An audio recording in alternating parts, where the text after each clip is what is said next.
बंधुगण मु आशा करी कि आपण मैंने समस्ते बहुत भलरे थे।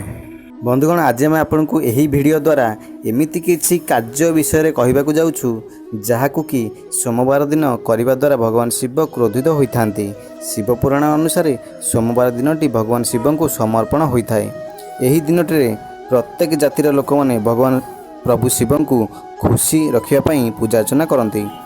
केतेक लोक मंदिर जाई शिवलिंग रे जल अभिषेक करती। सोमवार दिनटे महिला माने पुत्र संतान पाइबापी भगवान शिव व्रत करिथांती। भगवान शिव निजर दुईटी रूप सर्वदा प्रशंसित होइथांती।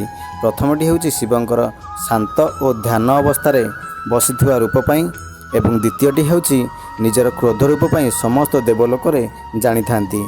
प्रभु भोलानाथंकर राग केते भयंकर एवं केते विनाशकारी यही कथा को आमे शिव पुराण व्यतीत अनेक पुराण जानिछे। शिवाजींकर रागरे केवल राक्षस माने नुहंती बरं अन्य देवी देवता माने भयभीत होइथांती। यह ही सबुठारु बड़ कारण अटे जे प्रभु लोकनाथ को क्रोध करिवार संकट केही भी नेबाकू चाहती नहीं। तेबे यही कारण जोगु आपण केबे भी भगवान शिव को क्रोध आसला भली कार्य सोमवार रे करंतु नहीं। केतेक शिव भक्त माने जानतरे बा अजाणतरे एमिति किछि कार्य सोमवार रे करि दैथांती जहा द्वारा कि शिवाजी क्रोधित होइथांती। तापर बंधुगण सेमानकर जीवन अत्यधिक दुख कष्ट पीड़ारे परिपूर्ण हो जाई थाए जे सेमान जेते चेष्टा कले एभली परिस्थिति मुकुली पारंती नहीं। जदि आपण चाहुछंती जे आपणक उपरे भगवान शिव क्रोधित होंतु नहीं तेबे एही भली कार्य सोमवार रे केबे भी करंतु नहीं। तेबे चलतु जानिबा सही कार्य गुड़िक कौन कौन।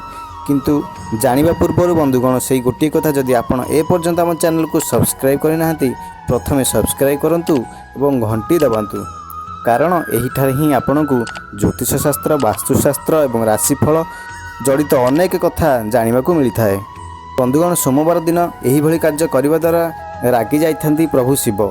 प्रथमटी होउची मांस एवं मद खाइबा। हाँ बंधुगण जो घरे महिला माने सोमवार रे व्रत करिथांती सेही घरे भूल रे भी मांस और मद सेवन करबा उचित नुहे। यह करबा द्वारा घरे अशांतिर वातावरण लागी रही थाए एवं जीवन जाक सेही घरर लोके गोटिए पैसा पाई मध्य बहुत हैरान होइथांती। द्वितीयटी होउची स्त्री सहित मारपिट करबा। हाँ बंधुगण शिव पुराण अनुसार प्रभु भोलानाथ निजर स्त्री को अधिक भल पाउथिले। से तांकर स्त्रींकर बहुत सम्मान करती।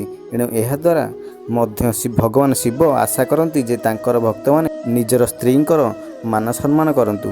एमितिरे भी देखिबाकू गले प्रत्येक स्वामी स्त्रींक मध्य किछि ना किछि मनोमेल रही थाए।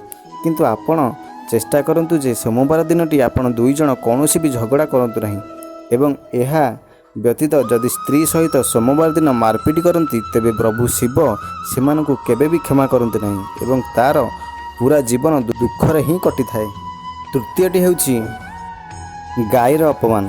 बंधुगण हाँ एक कथा आमे समस्ते जानिचे जे नंदी भगवान शिवंकर बड़ वाहन अटे। आपण माने समस्ते शिव मंदिर सामने नंदींकर मूर्ति देखिथिबे। भगवान शिव गाई मानकु बहुत भल पाई थांती। एमिति जदि आपण सोमवार दिन जदि कौनसी गाई वा षंढर अपमान करती यह द्वारा प्रभु शिव रागी जाइथांती। सोमवार दिन जदि कौनसी गाई आपणकर घर पाखक आसे तेबे आपण सेमानकु रुटी किंबा कौनसी खाद्य न दे फेरांतु नहीं। तेबे बंधुगण जदि आपण एही भली किछि भूल करि दैछंती तेबे आपण जदि प्रत्येक सोमवार दिन कौनसी गाई वा षंढ को सबुज घास दियंती तेबे भगवान शिव आपणक उपरे अनेक मात्रा रे खुशी होइथांती एवं मन चाही फल देइथांती। तेबे बंधुगण जदि आपण मध्य प्रभु शिव को मानती एवं हृदय भक्ति करती तेबे कमेंट बॉक्स रे प्रभु लोकनाथ बोली लिखंतु। आउ जदि एही वीडियोटी आपनको भल लागिछि तो ताले लाइक करंतु, सांग मानक सहित व्हाट्सएप फेसबुक रे शेयर करंतु।